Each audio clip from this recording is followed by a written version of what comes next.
Alright, 124 and 126 dual diaphragm pods. They're pretty much the same between the two cars on these dual ones. The only difference is this arm. So to give a quick example of what I did on my cars, they're a particular set on I guess the 124, yeah, that even though you had the dash out, there's a couple where they're really hard to get to this arm. This arm is mounted on a little white peg, and I didn't want to get in there and put a little nut on the end of that peg to get it for the 4 tabs to depress in, and drop the nut down the dash, or snap this little white thing off. Didn't want to even mess with it, so what I ended up doing was just taking the arm off, leaving it on the car installed, and I just snapped around a new pod in its place. The way these come off, you can see they have a little. Sorry, I'm having this phone on a shelf filming. I have to get on my tippy toes to see the screen. There's a little catch right here. Don't try to pry up on that. There's not enough surface area, you'll slip. Come in parallel to the arm. There's a little slot right there. You can put the screwdriver in. Just a little twist, and that arm comes off. That's the difference between the part numbers, is the arm. That's it. Everything else inside is identical. So my recommendation lately is if you can find any pod that's dual diaphragm, doesn't matter what it is, just get it. It's because you can take your old arm and transfer it to the new pod. The way I take these apart, first of all, before you do anything, is mark with like a marker here and a marker here, even on the black. Mark exactly the orientation that the pod came in. Now note, like I was saying, the only difference between the pods is the fact that the arms are different. Some of the pods, not only is the arm different, and you can put your new pod on the old arm, but some of the pods, this black bottom is rotated in a different way. There's 2 single pegs and 1 double peg. Some of the pods that have different part numbers, not only do they have a different arm, but this is rotated one way this way or one way that way. So note the old one, how it's positioned, so when you take this apart, you can click it all together in the right way. I had a situation where the blacks stayed the same, but the pinks were over one. So instead of the pinks sticking out kind of like they are now here, they were over like here. It'd be like this. And I had to keep the black part where it was and only move the 2 pinks over. So you have to mark it and pay real attention, otherwise you'll get in the car, you go to install it, and these are really hard to install all the time when you go to push these ears in and twist and turn. You have to do a lot of pressure, and sometimes you can only get your hand on it a certain way, or you're grabbing it with pliers. But to that point, make extra sure you know exactly what the old and new are doing, so you don't get frustrated. So the way these come out, or come apart I should say, is I'm a righty, so I hold this on my left hand with my right driving this driver. I'm pushing up with my left thumb, kind of to like the 1 o'clock position. So what I'm doing is I'm pushing up on that thumb, and I'm putting a screwdriver under here. And notice the kind of screwdriver I have. This slot is a lot wider than the screwdriver, so don't tell yourself, oh, I'll just use this, so I have a lot more surface area. Don't do it. Don't do that one. Don't do that one. Don't do that one. Don't even do what appears to be a smaller one. Nope. That one, and only that one. Nothing else. So don't ask me how I know that, because I already broke off some of these little things across here, and that's not good. So push up with the thumb, put the screwdriver in there, and it just kind of stops. It doesn't go all the way through the loop, through the other side. It just stops because there's a little lip on that pig. So do it till it stops, and just lift it up. You're like, well, okay, it didn't unsnap. Don't worry about it. Hold the pressure on the thumb that way. You don't want to try that a second time and break that off. So hold the pressure on that thumb. Transfer that pressure to your index finger. So now I'm still pulling up my index finger. Now I have a different grip on this thing. Go to the second one, and while I'm pulling with the index finger, do it up as well. and again, kind of came off most of the way. Don't worry about it. Now rotate, while keeping the pressure up with that index finger. Now you notice the index finger's on the back. Next one, up, and if there's a little straggler and then wants to just hang on by the last one, just push this down slightly and do that last one. There you go, now you're open. So you have the top, which you've marked with a marker, so you don't go, uh-oh. Put that aside, spring, put it, oh, and there's the bad diaphragm. See, it was just gone, destroyed. Arizona cars, man. It kills everything. Kills suspension, kills tires, kills dashes, kills paint. So that's the old diaphragm. So same thing with the bottom half. This ridge right about in here. Push up with my thumb. Lift up. And it didn't go all the way, so don't worry about it. Push up with your thumb in that same spot. Oop. I squeezed them to get back together on accident.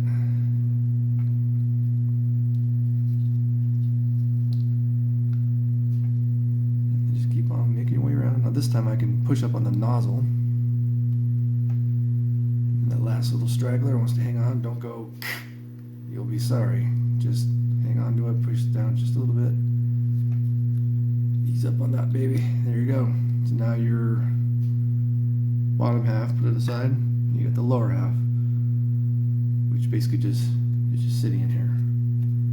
So, yeah, look at that top one's gone. That top one should have all this stuff on it. So it's destroyed. So people are asking, well, how do you do these replacement pods? Well, you have a 2010, which is the lower, just a rubber cup, and you have the 2020, which has a little cup in here. And you're thinking, well, the way this thing comes apart, okay, so the bottom one you can remove. You can take the old dead one and just pull it out of there. That's fine. Throw it away. But you're like, well, but the top one, this plastic is kind of just embedded. It's embedded to the other plastic, and you can't pry that out of there. So what gives? Well, what you're trying to do is you get an X-Acto knife, and I'm not going to do it here, but you get an X-Acto knife, and where this piece of plastic and that piece of plastic meet, that little ridge, see how I can put the screwdriver back behind it? Take an X-Acto knife and just and get rid of all that rubber stuff. And I don't have one on me, so the purpose of right now, I'm just going to rip it out of here with my hand, if it lets me. Or at least the majority of it. Here, I just cleaned it up some. So anyway, that's basically what you got going on here. So on the reassembly, I will talk about that in a minute. All right, reassembly. So you've again two of the diaphragms. That's the bottom one. It's just rubber, 2010 from Performance Analysis in Tennessee. I'm trying to remember the guy's name. I've talked to him before. 2020. It's got a plastic cup in it, so those are your two replacements. You put the top one in first, which is the one with the plastic.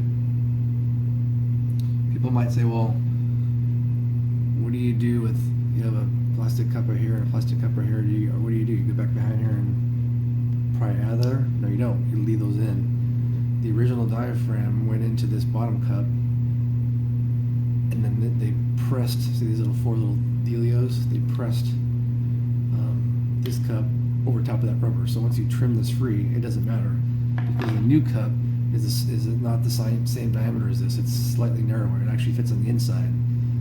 So that little cup goes on the inside of this. So it's actually a triple kind of plastic cup thing going on. So that's how it would go in. But you don't just put that in there just yet, because if you notice, if I go to slide this thing over, I need to get it over it. I mean, I guess you could go like that and mush it in here. and like, you know, now it's all kind of and you have to pick it out and get it all straightened. I just don't even bother with that. I basically just get that out of my way. I have just the old stuff. I just put it over here, just in the middle of it, and I just have it sit there. And then I put the cup in. So, then you can start to put the spring up and the top lid. So, the concept here, before I do that, the concept, and this is very important for it being sealed, is that this lip right here, from here to here, this little inner edge here, must go over this lip right here. So you can do like kind of like a test fit. So don't just put this down in here and go, okay, I'm just gonna snap it together. Well, you gotta bring this up some and do like a kind of a little twist and go all the way around this to make sure that that's all the way in that ridge. Now you can line up your marks you made with your marker. In my case, they're here, I think. Now you can do that. So that's how that works, okay? So put the spring in. Now there's going to be under spring tension. So the thing I just showed you, the same concept, just a little harder on your hands. You want to get that black edge on that front pink edge. So as you're pushing these together, it fights you a little bit, but you make sure through the tension that you get, there you go. So see how it's all the way around? It actually create kind of like a suction. So then I get my marker marks lined up with these two spots. In my case, it was here. And see, I already messed it up. Let's start over. If it ever gets messed up, reseat that black. Don't just assume they're going in. So look all the way around. It's all good. And it'll do this to you a couple times because you need to be able to push onto the rubber squarely. So there you go.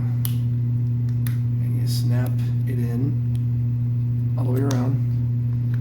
And this bottom thing will just float, so you can just kind of just use the power you need to get to this thing stay. So the top is on. Now we go to the bottom diaphragm, which is only 2 pieces. This fits on. Alright, so the bottom one. Notice there's a little cap and a ridge. That ridge is what your white plastic clicks into. So when you put this on, it's spring loaded, so you seat this over it, and you basically push all the way down to the bottom where you can hear the vacuum air come out, and then the spring compresses. And you basically take two fingers here and just keep working that back and forth while pushing down hard until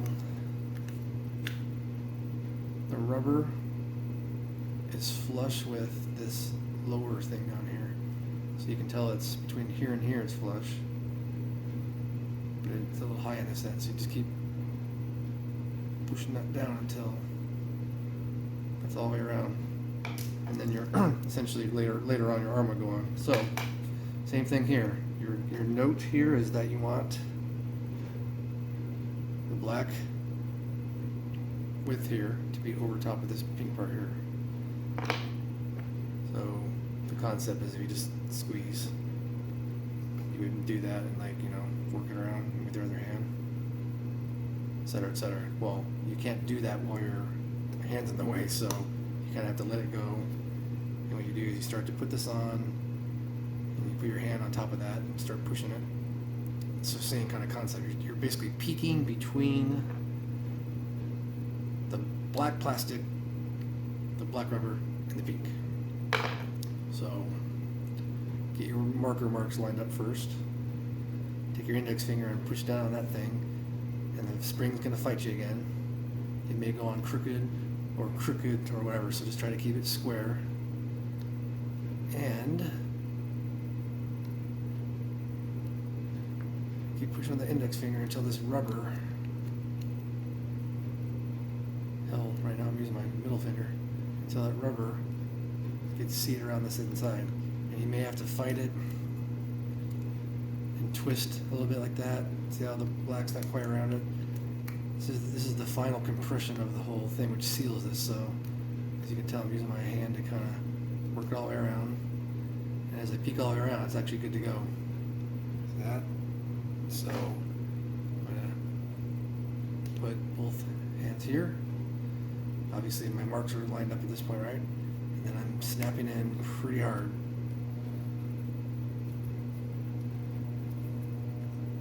There they go. Now you can send it to the vacuum pump to just test the vacuum if you want to. And then you can, in my case, I left the arm on the car. I just brought the new pod, or the newly rebuilt diaphragm pod, into place. And in my case, mine was on the car, so I think at that time I didn't have the luxury of getting my hand in there to squeeze these. I think it ended up going like one of these kind of deals, like right there, and I clicked it on somehow. Or you just click on it in advance, and there you go. So now it should have that kind of that sound it makes. That, I don't know if you can hear with the furnace whirring in the background, but that kind of vacuumy sound. And if you were to pump this up with a vacuum pump, you see this arm come in and they're retract. Now, some people have said these don't travel as far as they should. That's probably true. That's why I'm stressing to you guys, buy new pods first and just switch your arms. Diaphragms are like the very last case scenario. I used one diaphragm on a single pod, a single nozzle pod in my 126, because I couldn't find a pod anymore, and that's the only choice I had. Well, as these become no longer available, the new diaphragm or new pods, what choice do we have? So they may not travel as far, so your AC vent may be open 90% instead of 100%, but what choice do you have? We're screwed. We have to resort to something. I'd rather have that than 90% missing. I ran around in Phoenix with my center AC vent air not coming out of my center vent. It was coming out of the defrost. That thing like your AC shooting out of your defrost on your windshield and not blowing on your face. It was infuriating when it's 120 degrees out. So that's kind of how these work. My center pod that I did put this 2010 diaphragm in was and is working great. It's just fine as long as it works. If it doesn't open the thing all the way, again, what choice do we have? We are at the mercy at this point. So I'd rather have mostly than nothing. Kind of like the Mercedes-Benz, the best or nothing. I can't have 100%, but I ain't gonna do nothing. I'll do 90% or nothing. So that's, I hope that helps people. I bought up a whole bag of these 2020s and 2010s just for who knows what. Whether you send them to a user down the road or whatever. I bought a whole other box of pods. There's